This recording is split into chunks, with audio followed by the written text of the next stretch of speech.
بن عبد المطلب أسد الله الشجاع. في قلب الصحراء العربية حيث الرمال الذهبية والجبال الشامخة عاش رجل لم تعرف الخوف قلبه يوما. كان صيادا ماهرا للأسود وقويا كالصخر. إنه حمزة بن عبد المطلب عم النبي محمد صلى الله عليه وسلم، والرجل الذي كانت قريش تهاب سماع اسمه.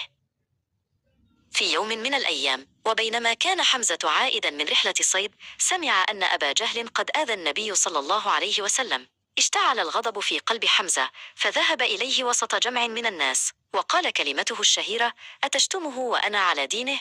في تلك اللحظة أعلن حمزة إسلامه وأصبح درعا قويا للمسلمين. بوجود حمزة في صفوف المسلمين بدأت موازين القوة تتغير. لم يعد المسلمون يخشون إظهار إيمانهم كما كان في السابق. كان حمزة يتقدم الصفوف دائما حاملا لواء الشجاعة وملهما للجميع بأن الحق يحتاج إلى قوة تحميه. ولم يمض وقت طويل حتى انضم بطل آخر إلى الإسلام، وهو عمر بن الخطاب. كان عمر قويا وشديدا في الحق. بإسلام حمزة ثم عمر خرج المسلمون في صفين يتقدم أحدهما حمزة والآخر عمر، ليعلنوا للعالم أجمع أن دين الله باق ومنتصر. عندما اشتد الأذى على المسلمين أمرهم النبي صلى الله عليه وسلم بالهجرة إلى المدينة المنورة.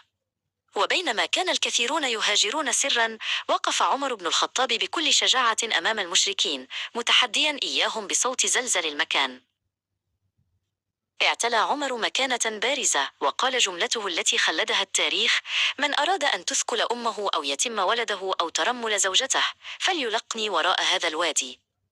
لم يجرؤ أحد من المشركين على اعتراض طريقة أو منع المسلمين من اللحاق به. في معركة بدر الكبرى ظهرت شجاعة حمزة الفائقة. كان يقاتل بسيفين ويتحرك في الميدان كأنه إعصار لا يهدأ. منحه النبي صلى الله عليه وسلم لقب أسد الله، لأنه كان يزأر في وجه الباطل ولا يهاب الموت في سبيل الله. لم تكن شجاعة حمزة مجرد قوة عضلية، بل كانت إيمانا راسخا بالعدل والحرية.